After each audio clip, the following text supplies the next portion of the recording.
Hi, this is Kristen here. Welcome to another process video, and today I'm working on a layout for Rainbow Crush that's hosted by Tara from the Paper Snob. I will include the information down below, and you can also watch the playlist. There's others who are also playing along on Instagram. And so the challenge was to use your favorite color combos. I ended up going with red and green, although I don't know, not near as much red and green makes it onto this layout as I wasn't intending to, but I was going to go with purple, something purple, because that's my favorite color.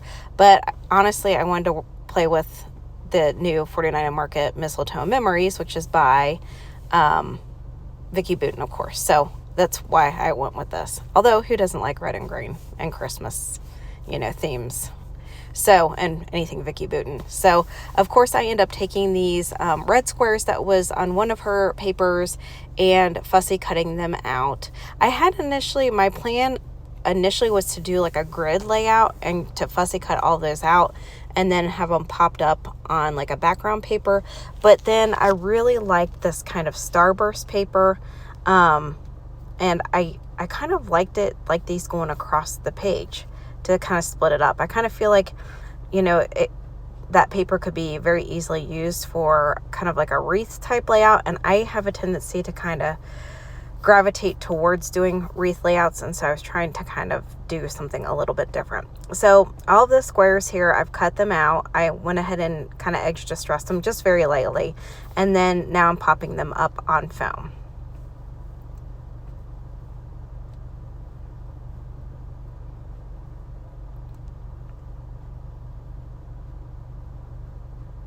And I'm going to document a photograph of my boys a long time ago. That was my middle now. He is 7, and then the oldest is 11. So obviously this was quite a while ago. And I just thought it would be perfect to get those documented. So I definitely wanted to back this a little bit just to get the pictures to kind of stand out. And I was like, well, I've got to get more green on this layout. So I pick out this paper that was in the paper pad, and that's what I'm going to back the photograph with.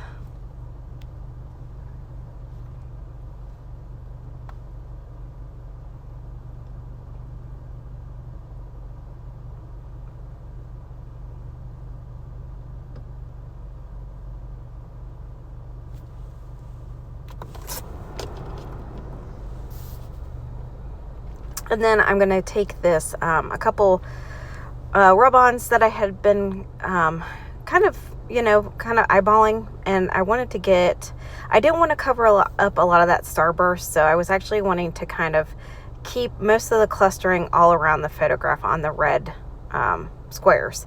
So, but I did want to get a little bit more red worked in there. So I am looking at some of these rub-ons. I always leave it on the backing. I'll cut it out, away from the full sheet, and then leave the backing on just so I can visualize it before I actually get it down. And then I'm just playing with some of the ephemera. So some of the ephemera, like this camera, came from a die cut pack. The like the little evergreen that I'm playing with down below underneath it, I think that came from the laser cut. The little candy cane came from the die cut set, as well as the gingerbread man. The bow and the other kind of greenery up at the top left, that all came in the laser cut. This little kind of garland piece came in the laser cut. The tree, I believe, came in the die cut set. I don't believe that came from the laser. Maybe it did, because there were quite a few. There were quite a few that were in the die cut. Actually, that might have come from the laser, because I think the die cut ones had kind of like some white, white around it. The presents came from the die cut set. So of course, with this collection, if you went and looked at it, it's got so much. I initially considered using this festive piece, which was chipboard, but then it was just too big for to fill out kind of where the tree was. I was having to push the tree down too far, and it would have been hanging off. So I do end up going away from that, although I did really like that. This piece was from the laser cut, and then these little ornaments, I believe, came from the die cut. So honestly, if you go on and you look at the collection, there is so much stuff. I mean, die cuts, laser cuts. There were 2 different packages of laser cuts. There were, I think, 2 different packages of rub-ons.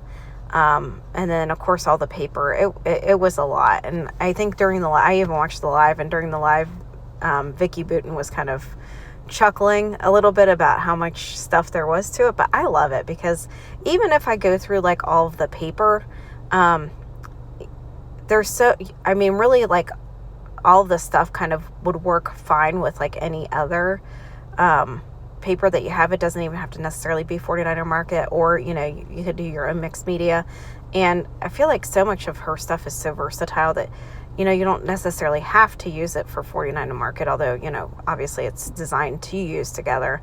But so, like, even if I have leftovers and I don't have any paper left, although it came with plenty of paper. I mean, I think the paper pad came with two different, it was 2 pieces of each sheet. So really, you didn't have to choose if there was like a front and a back that you liked on the same, in the same paper. You weren't having to choose like, okay, well, I have to use this side and I don't have the other side to use. So, which was really nice. I mean, so this piece here is a rub-on as well. So I wanted to add a little something down here with a little bit more red, again, because I didn't really I felt like I was kind of failing this challenge a little bit and wasn't using near as much color combo as I should have. But again, I almost kind of, like, now looking at it, I almost wish maybe I had gone in with like a little bit more green in some of these spots, but that was what kind of the greenery was for. So, and again, I didn't want to load this up with too many embellishments and kind of cover up the red squares in the background. And I didn't want to cover up that sunburst because I just thought that was a really neat, kind of reminded me of a snowflake or an ornament. So, and here is the finished layout. Pretty simple. I mean, I didn't add a ton to it. Here are a couple close-up shots. And I thank you again for coming by to watch another process video.